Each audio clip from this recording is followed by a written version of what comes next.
serait aux manettes. Et parce qu'on sait on a connu des coups d'État, on a connu la rébellion. Avec tout ceci, qu'est-ce que vous allez mettre en place comme politique sécuritaire? Bon. Vous savez que moi, j'ai porté l'uniforme. Je serais peut-être le premier président de Côte d'Ivoire qui a porté l'uniforme. Vous m'avez vu défiler à Polytechnique et ça. Donc, je suis le produit d'une école militaire qui a été créée par Napoléon en 1794, avec une mission, c'est pour la patrie, les sciences et la gloire, la devise de cette école. Et donc, tout ça pour dire que, pour moi, l'armée, c'est très important, en particulier dans nos pays, au stade de développement où on est. Et il faut qu'on ait des officiers, tout ce que j'ai dit sur le même raisonnement qu'on applique à l'armée. La première chose qui compte, dans toute chose, ce sont les personnes. Ce sont les personnes. Ce sont les personnes. Je dis toujours, il m'est arrivé beaucoup dans ma vie de nommer des gens à des postes, etc. Et souvent, je leur dis, mais qu'est-ce que tu vas faire? Et je pense que ceux qui ne vont pas trop réussir, souvent, ils disent, oui, alors, il y a tel problème que je dois résoudre, je vais essayer de traiter tel sujet. Les meilleurs disent, ah, je suis en train de constituer mon équipe. Ça, c'est la marque du succès. Ça, c'est la marque du succès. Parce que c'est quelqu'un qui comprend que c'est les gens qui font les choses. Donc, quand je disais qu'il faut un bon ministre de la Santé, oui, il faut des militaires de qualité, qui ont une conscience, qui sont de vrais patriotes et qui ont envie de voir leur pays se développer et qui voient la noblesse de leur mission, qui est de défendre le pays et de protéger la population, et qui ne doivent jamais se retourner contre la population de leur pays. Jamais. C'est inconcevable. Et ça, c'est un problème de formation, c'est un problème de sélection et de qualité des gens et de promotion, etc. Donc l'armée, c'est important, oui. Il faut bien s'en occuper et il faut des gens de qualité. Il ne faut pas que les gens aillent dans l'armée par défaut. Vous comprenez? Il ne faut pas qu'ils aillent dans l'armée parce qu'ils n'ont rien pu faire d'autre. Il faut faire de la carrière militaire une carrière attractive. C'est-à-dire que là aussi, il faut bien payer les gens, il faut bien les former, il faut qu'ils soient bien outillés. Vous voyez, la technologie aujourd'hui qui est déployée dans le domaine militaire. Moi, j'ai travaillé sur des projets militaires, j'ai travaillé sur des programmes de missiles, anti-missiles, ça c'est dans les années 80. Quand vous voyez aujourd'hui l'Ukraine, regardez le rôle des drones. On parle de plus en plus d'armées sans hommes. Hein. Les pays occidentaux, ils sont aujourd'hui en train de développer des robots qui sont capables d'arriver, comme on voit dans les films de science-fiction, avec 3 mitraillettes et puis de tirer sans risquer une seule vie humaine. J'ai un de mes collaborateurs qui avait été en Angleterre, qui avait été opérateur de drones. Donc il me racontait comment ils avaient utilisé les drones en Afghanistan déjà il y a 10-15 ans. Toutes ces technologies-là existent, et si on ne veut pas, vous parliez de souveraineté, si on ne veut pas être dominé, il faut aussi qu'on soit capable nous-mêmes d'utiliser, de connaître ces technologies et de les développer. Mais tout ça, c'est aussi ce que je veux dire par ailleurs, c'est que vraiment, la meilleure défense, c'est quand même la paix. Parce que si vous n'êtes pas en paix avec vos voisins, il n'y a aucun niveau de dépense militaire qui va assurer votre sécurité. Donc, quand je dis que le projet de développement de la Côte d'Ivoire doit prendre entièrement en compte les pays autour, quand vous allez vers le Libéria, je suis désolé, ce sont les mêmes personnes qui sont des deux côtés de la frontière, vous ne pouvez pas les distinguer. Vous allez vers la Guinée, c'est la même chose. Vous allez vers le Mali, c'est la même chose. Vous allez au Burkina, c'est la même chose. Vous allez au Ghana, c'est la même chose. Donc, notre pays, c'est un patchwork, une combinaison de différentes cultures, de différentes influences, etc.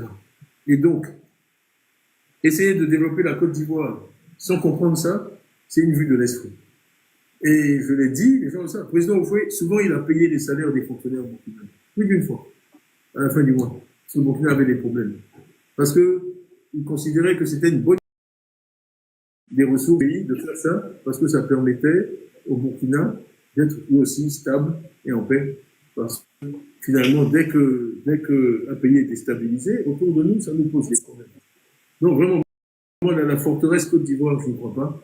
Je crois au contraire à une Côte d'Ivoire qui est généreuse, qui est solidaire des autres pays et qui cherche à tirer tout le monde vers le haut.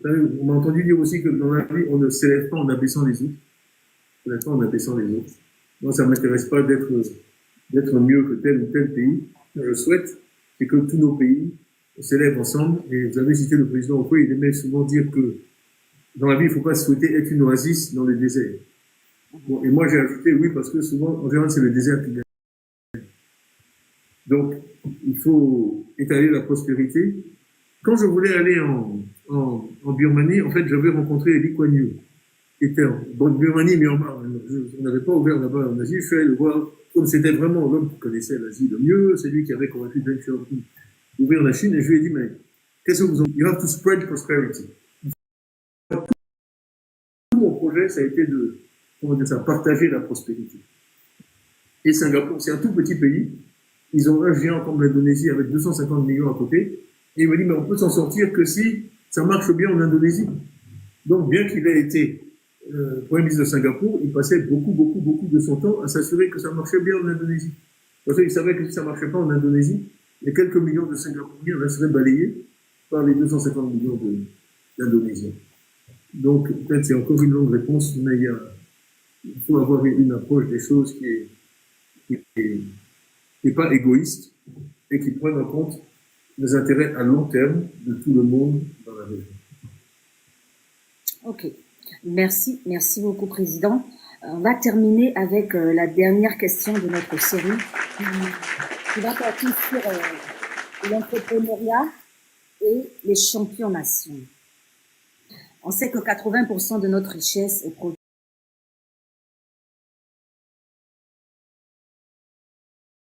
par 5%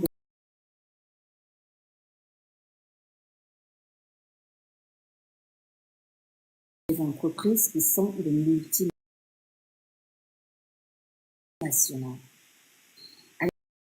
Avec ça, comment comptez-vous amener les Ivoiriens à avoir le contrôle de leur économie? J'étais au conseil de David Cameron, qui était le premier britannique.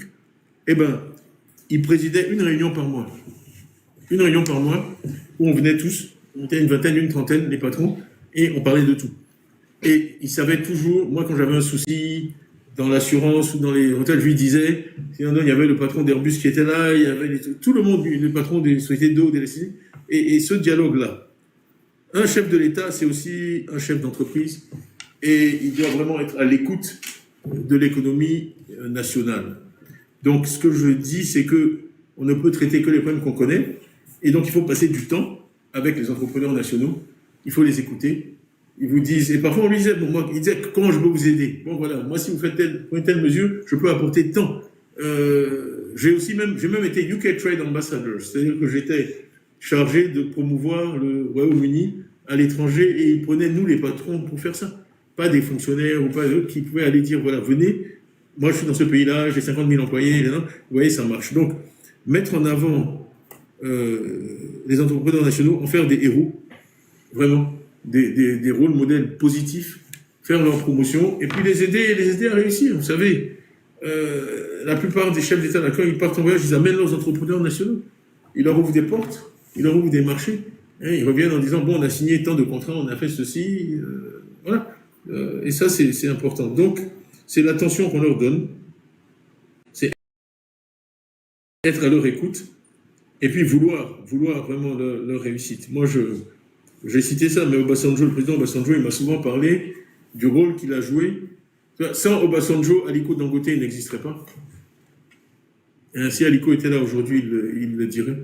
Sans Obasanjo, il n'existerait pas. Mais il ne faut pas, à ce moment-là, en tant que dirigeant politique, il ne faut pas avoir peur d'avoir des gens très puissants et très riches dans son pays. Oui? Parce qu'il y a aussi un message pour la politique derrière ça. Plus vous avez des gens puissants et riches dans votre pays, plus la politique peut être propre. Parce qu'aux États-Unis, ce sont ces gens-là qui financent le Parti démocrate et le Parti républicain. Donc il n'y a pas besoin de faire ce système qu'on voit souvent en Afrique, dire bon, je vais mettre comme ça, il va prendre de l'argent et puis il va donner au parti. Le problème, c'est que quand il prend 10 pour le parti, il prend 50 pour lui-même. Et ça, c'est ce qu'on a observé partout. Donc, la meilleure manière de financer l'activité politique, c'est qu'il y ait des entreprises nationales qui ont des moyens et qui peuvent vraiment, en toute transparence, comme ça se fait. Voilà, moi j'ai donné tant, et d'ailleurs la plupart du temps, ils donnent à tous les partis. Hein. Donc c'est pas spécifique parce que tout le monde comprend que c'est l'intérêt du pays qu'il y ait une majorité et une opposition qui fonctionnent. Donc la plupart des entreprises américaines, elles donnent aux républicains, elles donnent aux démocrates, quel que soit le parti qui est au pouvoir. Et ça, c'est une grande maturité politique et ça permet d'avancer. Voilà. Merci, Vous merci, m'avez pas Président. posé de questions sur ma nationalité. Je suis déçu. Non, non, Président. Là, on rentre de plein pied dans la deuxième partie Ah, d'accord. de notre live.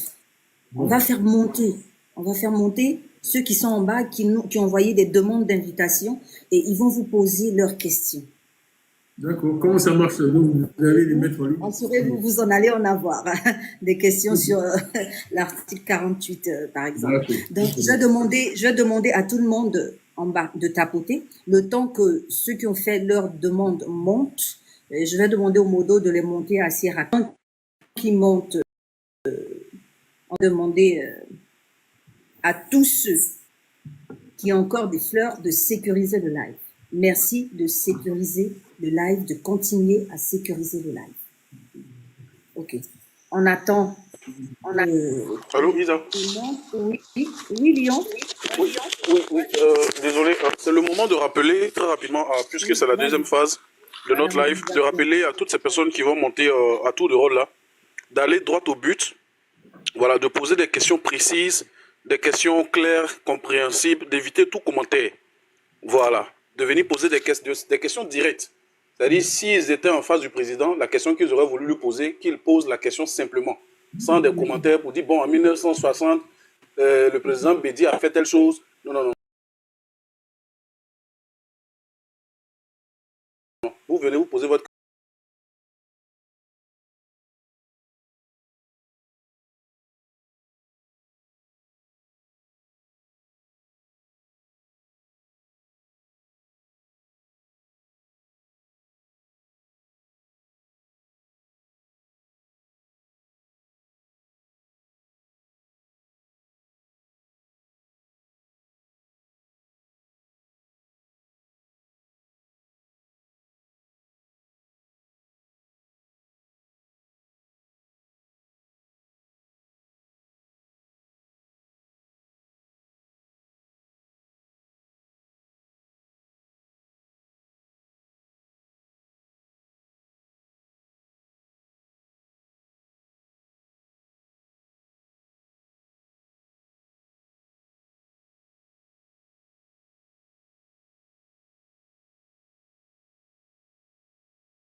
liste électorale. Et je pense que il y a aucune raison. C'est budgétisé, il y a le temps pour le faire. On nous a donné une espèce d'explication sur la liste provisoire et la liste définitive qui ne tient pas la route. La différence entre la liste provisoire et la liste définitive, c'est moins de 1%. Donc dire qu'on ne peut plus faire une RLE parce que ça va retarder la production de la liste définitive, c'est pas vrai. Donc je pense qu'il faut vraiment insister là-dessus. Vous avez mis le doigt dessus et vous avez raison. L'autre question, rappelez-moi, c'était la décentralisation. Oui. Non, mais je l'ai dit un peu plus tôt, j'y crois, moi, vraiment fondamentalement. Tous les pays que j'admire sont des pays décentralisés, en particulier l'Allemagne et les États-Unis. C'est vraiment, pour moi, c'est incontournable, surtout dans un pays qui est aussi divers que le nôtre. Quand vous allez à Bongwanou ou quand vous allez à Lodéné, c'est comme si vous étiez dans deux nations différentes. Les problématiques, les structures familiales, les structures sociologiques, la production agricole, la propriété des terres, tout est différent. Donc vraiment, essayer de vouloir gérer ça de façon centralisée d'Abidjan, pour moi, c'est voué à l'échec. Vraiment voué à l'échec. Et je ne sais pas si vous avez vu, mais beaucoup de réunions, moi, du PDCI, je les tiens à Yamoussoukro. J'ai reçu les enseignants là-bas. Quand j'ai fait venir tous les districts, je les ai fait venir là-bas. C'est moins cher, c'est plus efficace. Yamoussoukro est un point beaucoup plus central que Abidjan par rapport à la structure du pays. Donc, qu'il y ait beaucoup d'activités à Yamoussoukro, ça me paraît inévitable.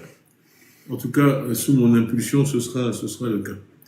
Mais pas seulement à Yamoussoukro, dans beaucoup d'autres parties du pays. J'ai fait mon premier meeting à Souré, c'est vraiment la Nawa, là, c'est terrible, c'est terrible. Les conditions là-bas, l'absence de route, les conditions sont abominables. Vous êtes allé à Soubré? Non, je suis jamais allée. Plus de Vieux-Noula, donc je connais un peu la région, mais plus Vieux-Noula, Boisflé. Ouais. D'accord, un peu plus haut. Mais quand vous conduisez à Soubré, c'est catastrophique.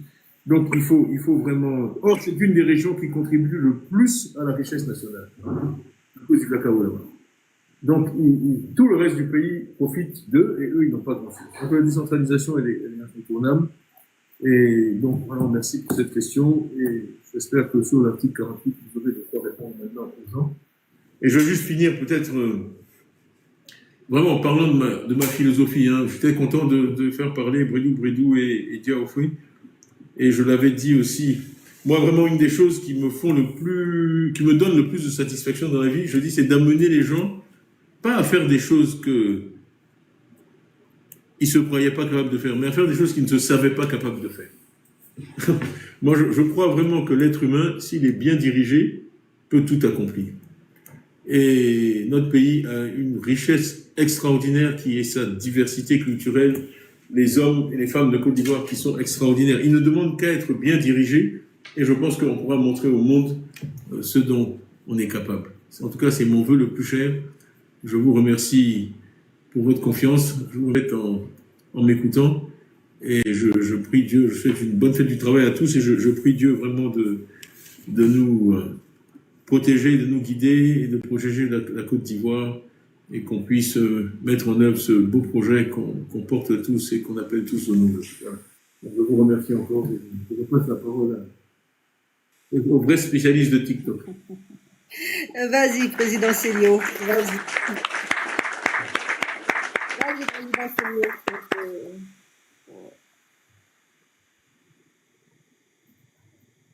Allô, Président Célio, ton micro est fermé. Je t'entends pas. Président, Vas-y. merci beaucoup pour votre éloquence. Merci beaucoup pour votre présence sur ce live. C'est une première. On espère vous revoir. Nous vous disons encore sincèrement merci pour la proximité dont vous faites preuve.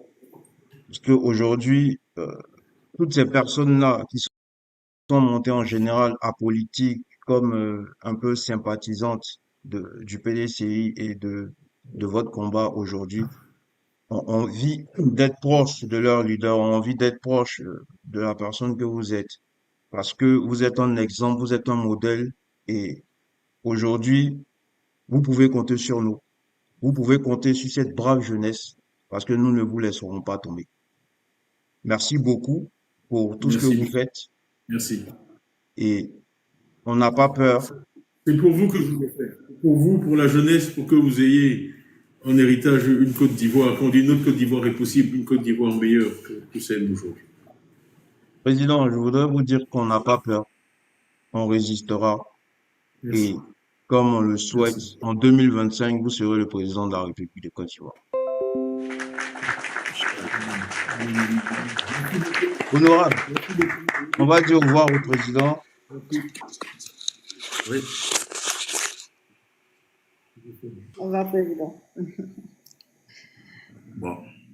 Alors, je ne sais pas si on peut laisser la latitude à Lou de s'exprimer un peu plus, comme elle n'a pas pu bien parler au président. Lou, vous pouvez prendre la parole. Oui, moi aussi, je suis comme le président, hein, c'est la première fois vraiment que je monte dans les panels, je suis un peu perdue, mais c'était vraiment, merci de m'avoir permis de quand même dire quelques mots. J'ai pas mal harcelé Célio et tout ça, parce qu'il fallait absolument que je puisse lui poser une question. Initialement, j'avais prévu de poser la question sur l'article 48, mais Jean-Philippe a volé ma question, comme d'habitude, et donc du coup, j'ai bifurqué sur la question de la décentralisation. Parce que en effet, c'est quelque chose qu'on remarque tous aujourd'hui. Abidjan est en train d'exploser, et du coup, l'immobilier aussi avec. Parce que plus il y a de demande, plus le coût aussi va